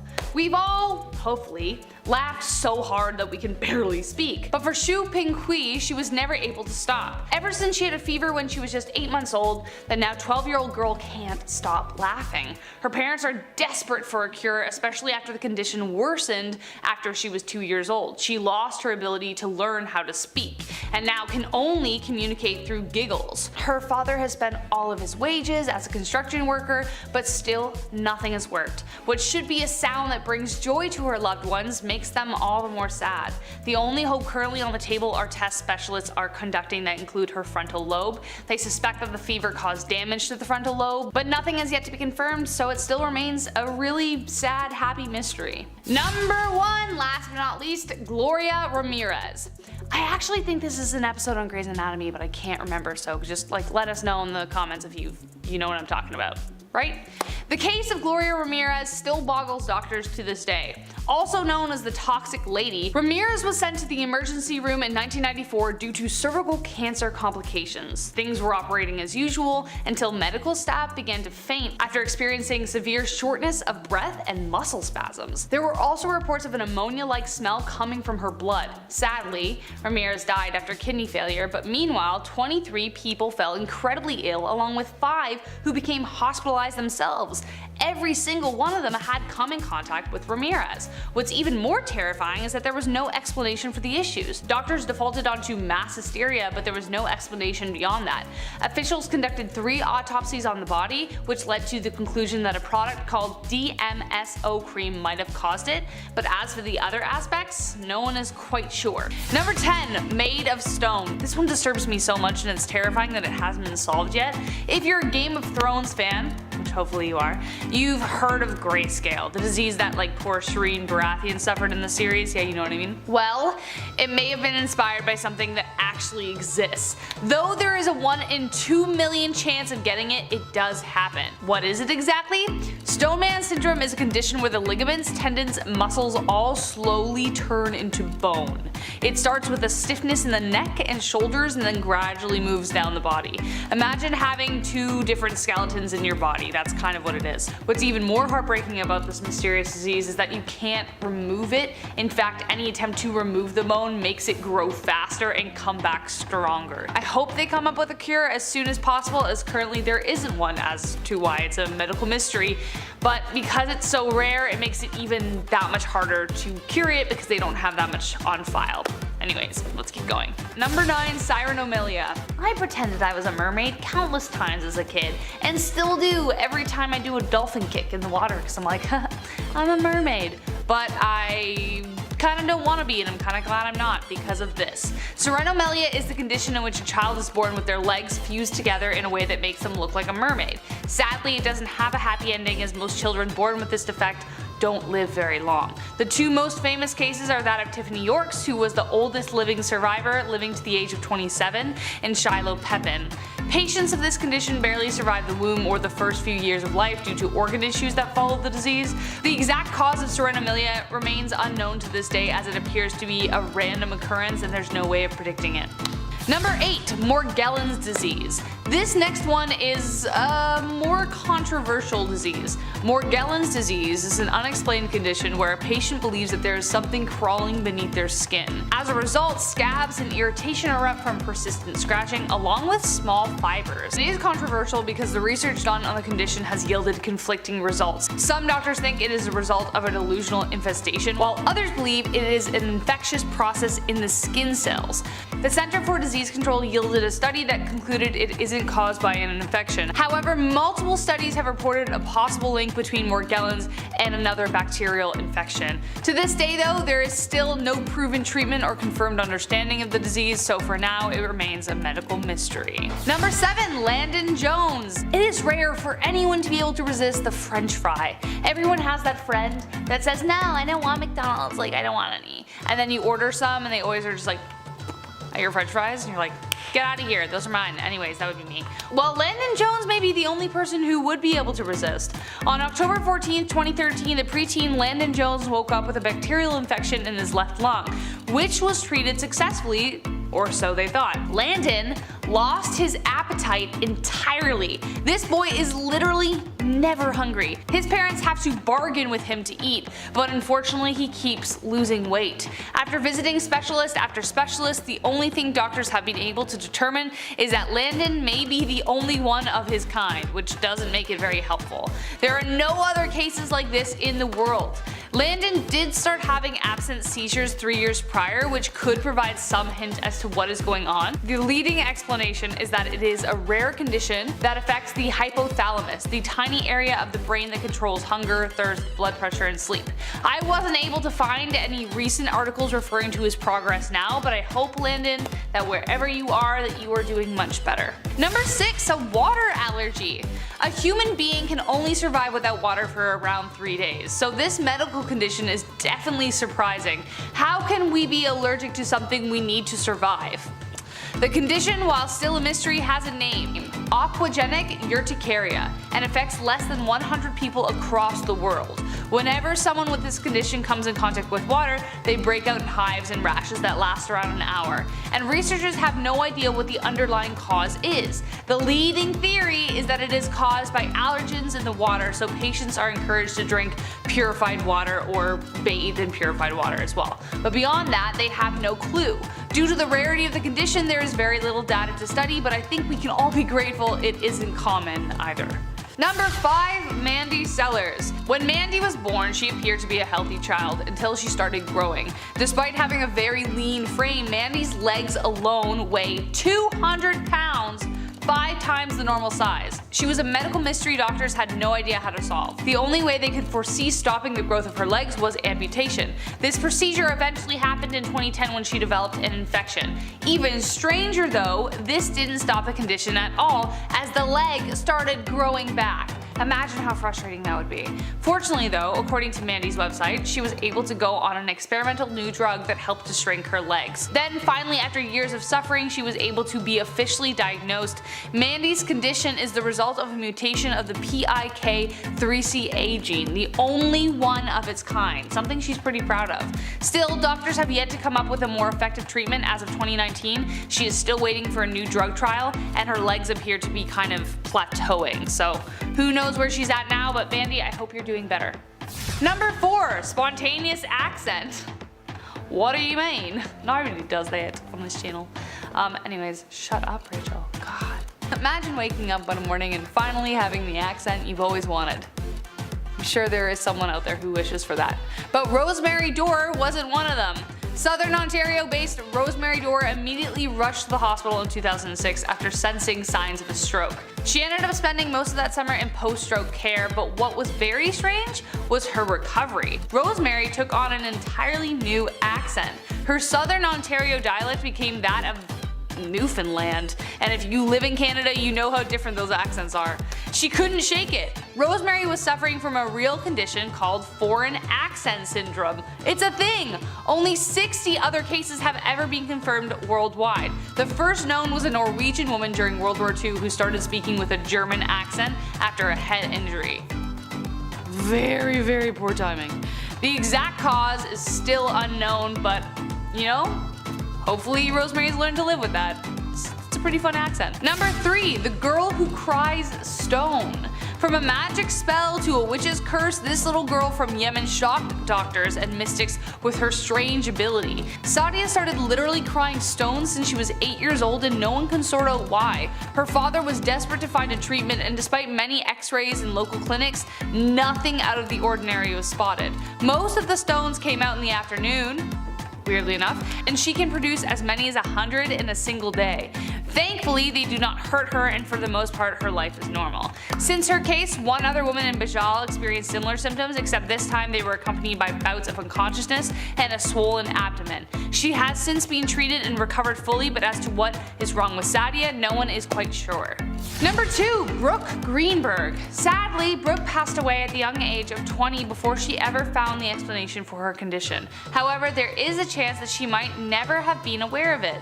Brooke's body refused to age, and at the time of her death, she had never learned to speak and had the mental capacity of a toddler and remained the size of a baby. As an actual baby, her survival was considered a miracle in itself, as she endured a stroke and several stomach ulcers. She also mysteriously had a brain tumor that put her into a deep sleep for 2 weeks. Then it disappeared and she woke up. Kinda weird, right? By age 16, she hadn't lost her baby teeth, though her bones had appeared to have aged, just not grown. Her case was enough to bring retired medical expert Richard F. Walker back to the field. In fact, he has made it his life's work to uncover what caused her condition. Her case has since been labeled Syndrome X, and he continues to study similar patients. He believes that if they solve it, they will not only help these people, but perhaps discover the key to the fountain of youth. And last but not least, a superhuman memory. If I were to have a superpower, I would either want teleportation or superhuman intelligence. I think about that every single day. So the mysterious condition that Jill Price has me like green with envy. God, oh, what I would do, the books I would read. Jill can name every single detail of every day she's ever lived. Give her a date and she could tell you everything she did with ease, from like how many stirs she stirred her coffee with to like what she read that morning, every single thing. Her condition is called HSAM, highly autobiographical memory, and why people like her seem to have this superhuman ability is a complete mystery. Brain images have depicted differences in the structure of their brains to muggles like us, but it can't be confirmed as to whether it is these brain differences that cause the condition. Oh man, but if they could patent that into like a super juice or a kind of coffee, I'd be so happy. I'd be just very, very excited about that, because good God, dreams to life, you know what I mean? Number 10, Hutchinson-Gilford progeria. HGPS is one of the rarest conditions in the world. It is a condition where the body dramatically and rapidly ages beginning as early as childhood. So it's kind of like Benjamin Button except backwards. Most of the time you can't tell at birth as they usually look normal, but as they age and grow they do not gain weight. Their facial characteristics also become thinner and fragile looking, their eyes and ears protrude, and their features like their nose and lips become thin and beak-like. The condition also causes alopecia, which is hair loss, and they lose their fat beneath their skin. However, intellectual development is uninhibited and their motor skills don't suffer either, so they're literally just trapped inside this body. But sadly, the condition does not have a very long life expectancy as they often suffer heart attacks and strokes at a very young age. There are approximately 100 documented cases where patients lived into their 20s. Currently, the cure remains a mystery. Number 9, allergic to the cold. What? I mean, I don't like the cold, but to clarify, not a cold, but the cold. Entirely opposite to another case on this list, there are actually people in this world that are allergic to the cold, right? Then that's not just like them like shivering in the wind. Like, I don't mean that, and I don't mean your aunt who flies to Florida for Christmas. I'm talking about breaking out in rashes. The condition is called cold urticaria. Even slight exposure can result in a welt, and jumping into cold water could result in a full anaphylactic shock. Imagine how much of a problem this is. Like, the cure still eludes doctors, but they may actually know the reason. Dr. Gerald Gleisch at the University of Utah studies patients with the condition. He says that it appears to be due to an antibody called immunoglobulin E. This antibody causes the inappropriate immune reaction and it may hold in store the cure. So far only antihistamines work a little bit, but it still remains a boggling mystery as to how things could go this wrong. You know? Very, very strange. Number 8, Kuru. I'm not gonna lie to you, I was debating putting this one on the list because it has an explanation, as some of them do on this list, but it still has no cure. Sort of. Kuru is a very strange, fatal brain disease similar to mad cow. Proteins called prions cause a buildup of abnormal brain tissue. This causes irreversible brain damage and there's just no going back. It's 100% lethal. It was first discovered in a remote region of New Guinea by a tribe that practiced consuming human flesh. Their belief was that it preserved the spirits of the dead. This little fact brings me to my next point, that Kuru can only be contracted through the consumption of human brains. The tradition to consume human bodies is now outlawed, so there have been significantly less cases. However, there remains no cure to the disease besides, like, you know, not having human brains for Sunday dinner. Number 7, microcephaly. Microcephaly is a birth defect that affects every 1 in 800 to 5,000 babies born. There is no way to predict the condition unless diagnosed in the 3rd trimester via ultrasound, but even by then, it's already too late. Even with that, the cause and treatment of the condition still remains unknown. Microcephaly is a condition in which a child's head doesn't form properly, being a few times smaller than it should be. In the womb, a baby's head grows because the brain grows. So if the brain doesn't grow, then neither does the head. Severe cases where the head is even smaller could have resulted from injury in the womb. Accompanying conditions are seizures, developmental delay, movement and balance issues, hearing loss, difficulty swallowing, and vision problems. The list of theories as to how it happens is pretty long, from genetic shifts to accidents, malnutrition, alcohol, and more, but it remains a lifelong condition with no set protocols or practices as to how to treat it, even beyond a cure. So doctors still remain baffled and there's no way of preventing it. Number 6, tree man syndrome. Epidermodysplasia vericiformis. That is the actual scientific name. In a previous video we talked about stone man syndrome. Well, this next one turns you into a living human tree. Kind of. It is shocking to look at and almost looks too remarkable to be true, but sadly it is. EV is a rare inherited form of HPV, the human papillomavirus. It causes a chronic infection of bark-like growths on the skin, and they just get insane. They usually develop on the hands and feet, but have been known to develop on the face in severe cases. Currently, there are no effective treatments besides removing the warts, but nothing can stop them from growing. A man in Jerusalem hadn't been able to use his hands for years until a doctor was finally able to successfully surgically remove them, but still, there is no cure for halting the process altogether, but hopefully the cure will follow the same one, that is for HPV, which is hopefully closer than we think it is. Number 5, the boy who never slept. Putting your child down for a nap is probably one of the most relieving parts as a parent. Yes, parenthood is a joy, but it's damn exhausting. I do not know how my mom and dad did it, honestly. But imagine having a 4-year-old who never slept. Ever. That's exactly what happened to Rhett Lamb, a young boy who boggled scientists. The mother was sure something was wrong as soon as he was born, and after realizing she wasn't just an anxious mom, theories started flying.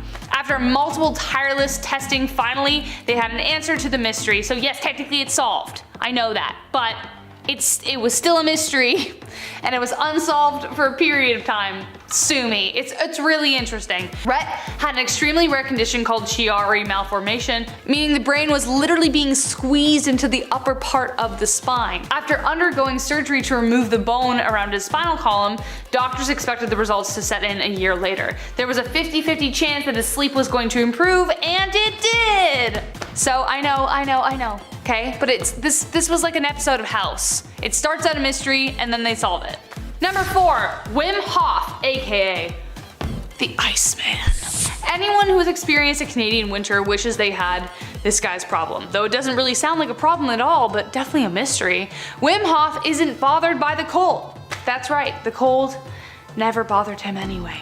Over 30 years ago, Wim Hof from the Netherlands was going for a walk when he had the overwhelming impulse to see if he could swim in icy water and how it was. It made him feel so good that he's done it every day since. He has since been called the Iceman, his ability to withstand the cold superhuman. In January 1999, he traveled to the Arctic Circle to run a half marathon in his bare feet. 3 years later, he earned the Guinness Book of World Record for the longest amount of time under the ice, twice the length of an Olympic pool. Insane. He even climbed Mount Kilimanjaro in shorts. When Dr. Ken Kaemler heard of his case, he immediately began to study him. Kaemler had treated dozens of people who tried and failed to climb Mount Kilimanjaro due to the extreme cold. The only explanation he's uncovered is that it must be something to do with his mindset, or the wiring in his brain. This man defies science in ways that no one quite understands. And if you want to learn more, you can check out his website. Number 3, Perry-Romberg syndrome. Another unbelievably rare and terrifying disorder where the skin and soft tissues of half of the face atrophy. It usually occurs in the left half of the face and is more common in women than in men. The deterioration begins above the upper jaw, between the nose and the upper lip, then to the eye, ear, and neck areas. This process may also affect the gums and roof of the mouth. So essentially, the left side of your face caves in on itself and ages 80 years. Hair on that side turns white and falls out. This entire process takes place over a 2 to 10 year period before it finally stabilizes. Sometimes it hinders vision, other times the effects are just cosmetic, but still a frustrating process for the patients going through it. On top of that, there is no cure and there are no current treatments to stop the deterioration. So far, the only option is surgical intervention with reconstructive procedures. Number 2, RPI deficiency. Introducing the second rarest disease in the world, fitting for number 2, with only 4 known cases ever historically diagnosed. White matter is made up of tissue that includes nerve fibers that connect nerve cells. So, needless to say, one of the most important parts of the brain. RPI deficiency patients have diffuse white matter abnormalities, which causes psychomotor regression, developmental delays, along with seizures, poor vision, and slow emotional and physical reflexes. Scientists are working tirelessly to find a way to cure it, but you might be thinking, if it's so rare, why are we so stressed about it? Well, you might think that with your perfectly healthy brain, but to the next potential patient, a cure could mean the world. Well, actually, no, it will mean the world. Though doctors have been able to figure out the cause, the cure still remains unsolved. Number 1, Field's disease. Field's disease was named after a pair of twins in Wales, Catherine and Christy, who were the first to be diagnosed with the disease, and they're the only ones. In total, there have only been 2 diagnosed cases of the disease in history, which makes it the rarest in the world. What is it exactly? Field's disease is a neuromuscular disease that affects the voluntary movement of muscles. Due to the rarity of the case, information is very limited. Doctors first noticed it when the girls were about 4 years old, and by the time they turned 9 they could barely walk. By age 11 they couldn't eat or write by themselves, and by 14 they lost the ability to speak. So as you can see, the degeneration is quite rapid. Alongside losing their ability to move and function, Catherine and Christy also experienced over 100 painful muscle spasms daily. The doctors did numerous tests to rule out other conditions, but still they have no idea what is causing the disease. Nor, of course, is there a cure. While they work to find one, the best they can do is make sure the girls are comfortable to the best of their ability. Otherwise, Field's disease remains a mystery, but hopefully not for much longer. Number 10, theater. Look, I really like this one. It's a medical procedure and theater at the same time. Taking a look at Mesoamerican culture, and more specifically the Aztecs, well, they love to sacrifice people in front of roaring crowds nonetheless. And basically, it was a very crude operations. Doctors today have to go through a lot, and I am thankful for them. Really, I am. But I'm sure even the worst second-rate doctor today knows that taking someone's heart out, Mortal Kombat style, is a little bit of a Hippocratic no-no. No anesthetic, no hand washing, and this time the crowd really doesn't want you to wake up.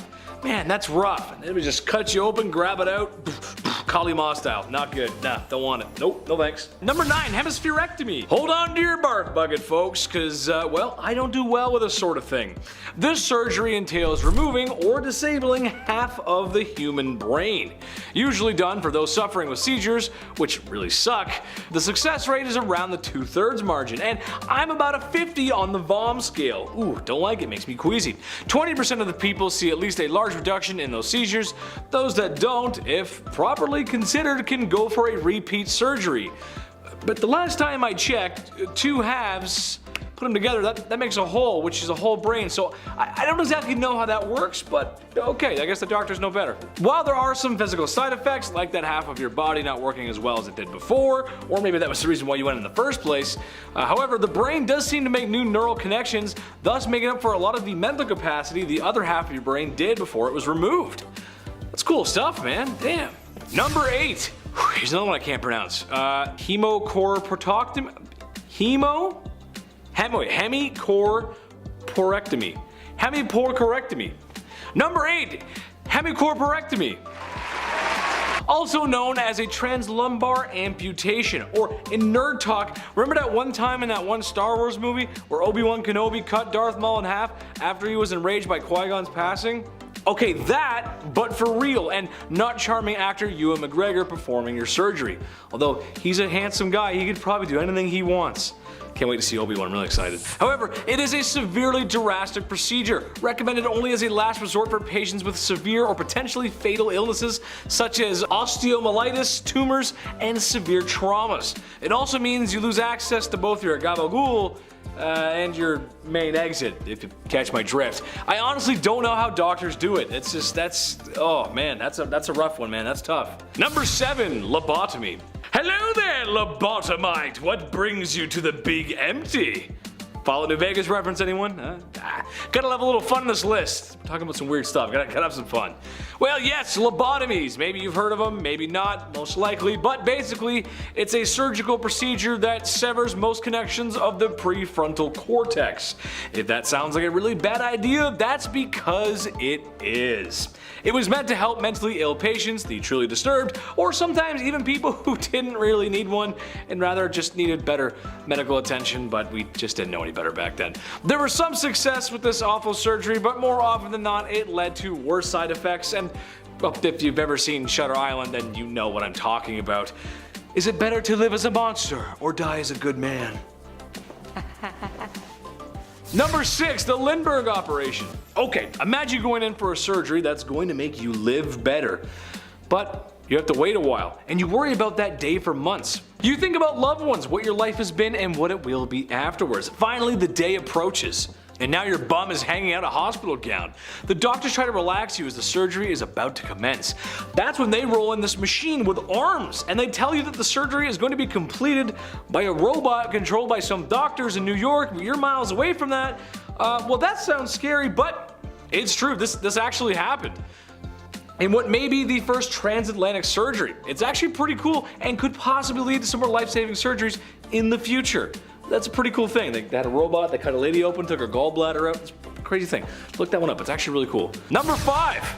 Trepanation. Neil Armstrong, Henry Ford, and the first time I ate McDonald's. All of these events and people are responsible for great first moments in history. First man on the moon, first assembly line, and the first time I knew I was in love. Love me some of that clown beef. Delicious. Anyway, what I'm talking about is what is thought to be the first medical surgical procedure, trepanation, which dates back all the way back to our caveman days, ooga booga. Basically, when there was something wrong with you, the solution was to drill into your scalp until you saw gray matter, and that should release all your pain and pressure and suffering and whatever ails you, sir. Okay. Skulls have been found dating back to 6500 BC, as well as paintings that seem to describe the process. Boy, I need that like a hole in the head. That's a hole in the head? Good. Nice one. Anyway, number 4. Palm lines. Okay, getting into the really weird stuff here. Everyone at home, I want you to look at your palms. See those lines? Yeah, those lines in your hand. Yeah, they have a reason to be there. Or, so the astrologer who charges $75 an hour from me down the street told me so. Money line, love line. Look, I'm not gonna pretend I know how it works. I'm just a guy trying to be Canada's next biggest comedy star. Hi. However, some folks really go for the whole astrology and healing crystal business. As a result, there's a cosmetic surgery to have the lines on your hand redrawn, if that makes any sense. Wow, okay. I guess to change your fate? Listen, I'm no Confucius, but your fate is decided by you, not an intrusive cosmetic surgery that's gonna make your money line smaller. Right? Number 3, Hylian ear job. Hey, look, no judgment here. I am a person just like everyone else. I got likes, dislikes, loves, hates. I am a big fan of the Legend of Zelda series.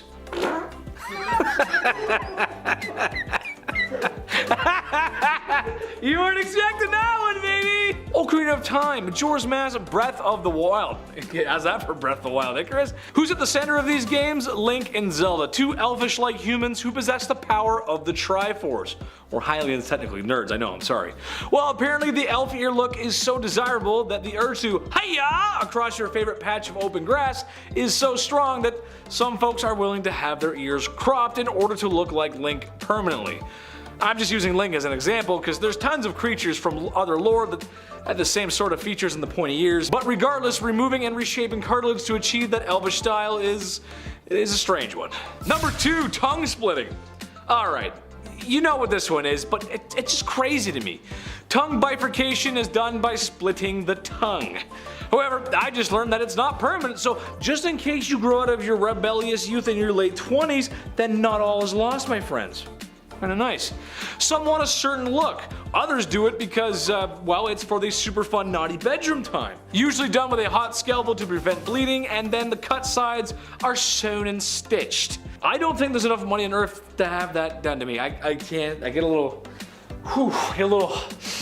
you know, it's just not good for, oh. Number 1, conjoined twin separation. This one always fascinated me, still does. It's such an unusual experience and actually pretty rare, but it happens nonetheless.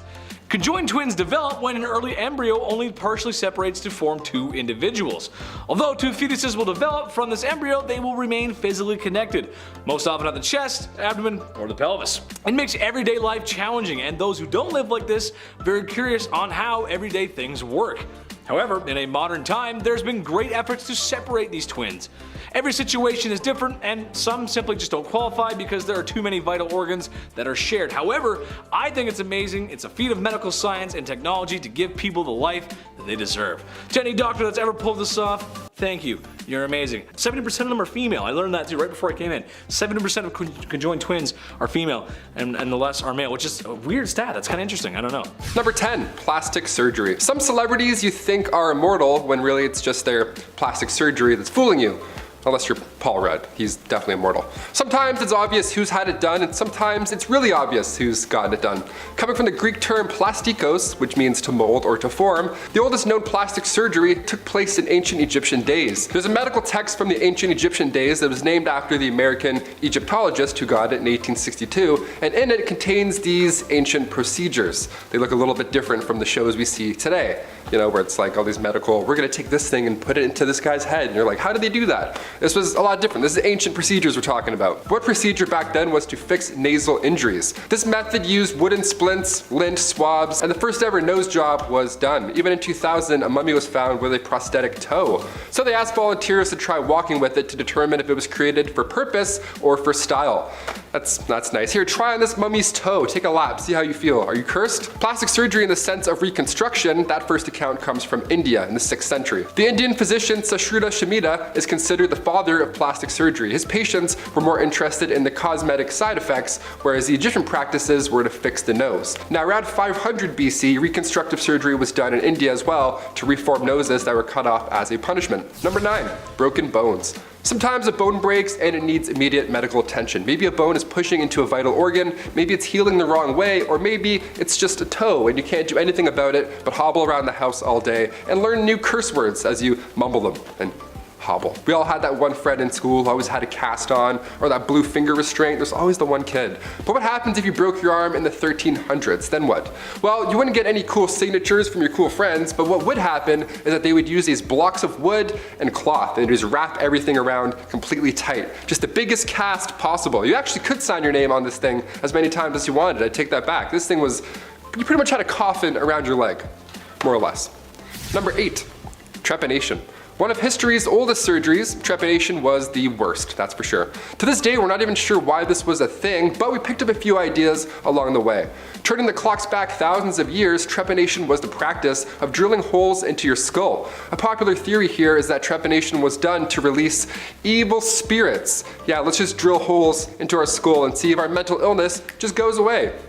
As barbaric as this sounds, skulls found in Peru hint that this procedure wasn't as fatal as you would think. The reason that this would happen was also to clear out bone fragments after skull fractures. So you'd show up with a headache and then you'd leave with a hole in your head. But honestly, the fact that you're leaving at all is pretty surprising. They obviously didn't have advanced medical instruments. They would use any sharp instruments they could find, like rocks, flint. It was pretty rough. This was the first surgical procedure around 6500 BC. The term trepanation comes from the Greek term trepanon, which means a borer, to drill essentially. Number 7, tooth extraction. You may not think of surgery when you talk about tooth extractions or whatever, but this for sure counts as surgery. Every time something gets removed from your body and there's blood, I'm gonna count that. Sorry. I had to get a tooth pulled a few years ago and I'm still haunted by it. It is so barbaric the way they do it. They don't slice a line and then gently slide the tooth out. No, they had 2 dentists just grab my tooth at the same time, put their foot up, and then just yank my tooth out. We're still there? Really? Back in the day, pulling teeth was done not to make room for braces, but to solve any problem at all regarding your teeth. Cavity? Gone. Toothache? See you later, tooth. Back in 5000 BC, a Sumerian paper referred to dental worms, so the earliest account of tooth decay, we think.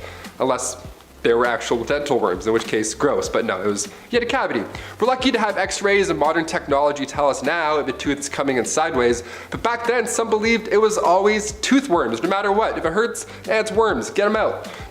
Imagine pulling your tooth out and being like, didn't find any worms. Aristotle and Hippocrates wrote about dentistry in 500 BC, and the way that they would handle tooth decay or extraction was by using metal wires to fix wobbly teeth or even a broken jaw. So it was pretty horrible. If you go to the dentist now, just when you sit back and relax, you're sitting back and you're relaxing. That's it. The rest sucks, but these guys would stand up and just get yanked. Number 6, blood transfusion. Back around 70 AD, the Romans were pretty wild when it came to the Colosseum and the games that would go down.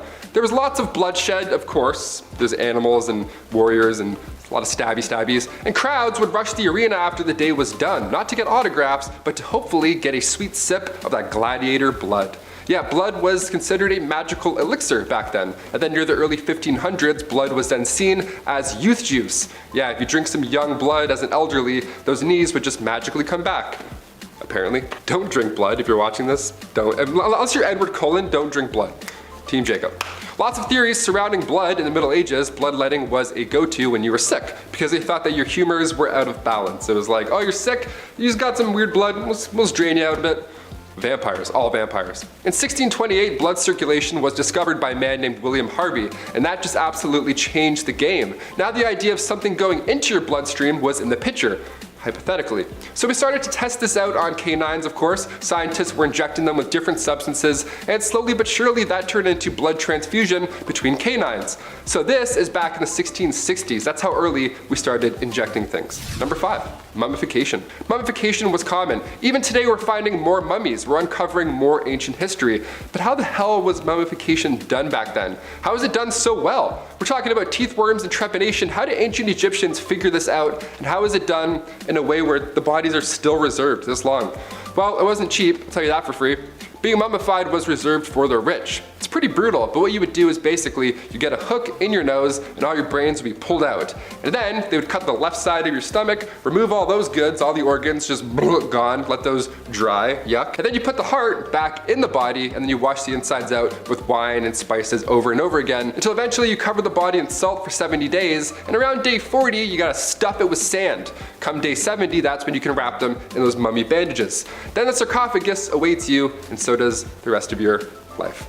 The jars of organs were also stored in the burial chamber with the sarcophagus. So it was just a big room of yuck. Number 4, cataract surgery.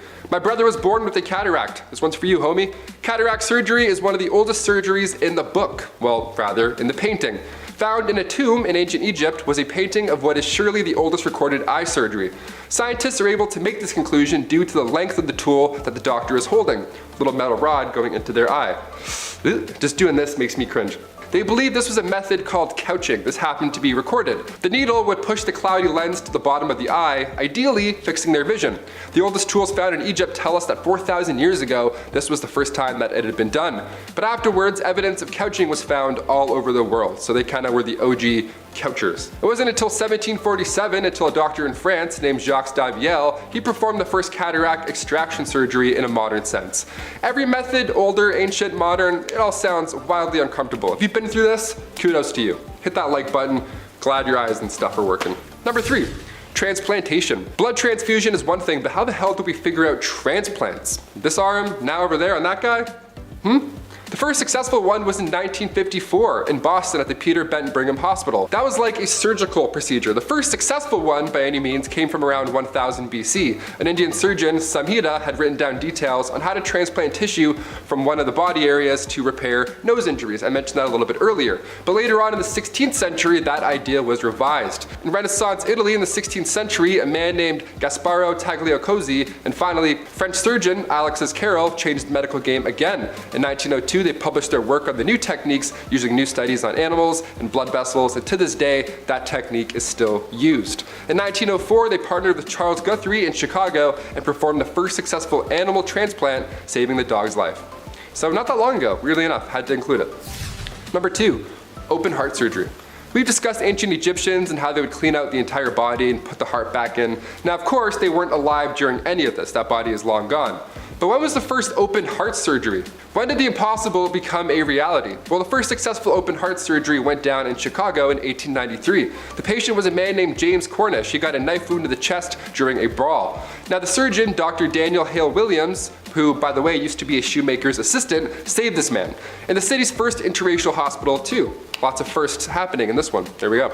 There weren't any textbooks on this type of operation at the time, so the odds of survival were low. In fact, there weren't any odds at all at this point. There were no x-rays, antibiotics, anesthesia, but also there was no problem. Apparently, using just a scalpel, Dr. Williams cut through his chest, weaved through the nerves, muscles, ribs, everything important, until eventually he closed a severed artery near the heart. Cornish survived, and come 1894, Williams was promoted to chief surgeon at the Freedmen's Hospital in Washington, D.C. Coming at number 1, stitches. I'm going to totally jinx myself after this, but I've never broken a bone or gotten stitches in my life. I'm on high alert now at all times. 27, not too bad. Many of my friends, though, they've gotten stitches in their life. It's pretty common at this point. So I figured I'd cap this list off by going back to the origins of stitches. Going back to 3000 BC, once again, Egyptian literature, stitches were first made from plants, like hemp or cotton, or even animal tendons or animal arteries. Catgut was the most common. That was thread made of sheep intestines. One of the craziest ways of closing a wound was by using ants, believe it or not. Leafcutter ants or army ants, they would be held against the opening, and then you wait for it to bite down, and once it does so, you would then remove the body, cut the head off, so the head of the ant is still stuck biting onto your cut, staying there until it heals. Imagine Ant-Man showing up to save the day, and he just throws a pocket full of army ants. He's like, I'm here to save you all. He just shows up, whips all the ants. He's like, there you go, you're healed. They're like, we didn't expect this at all. Please send somebody else, Ant-Man. Gross.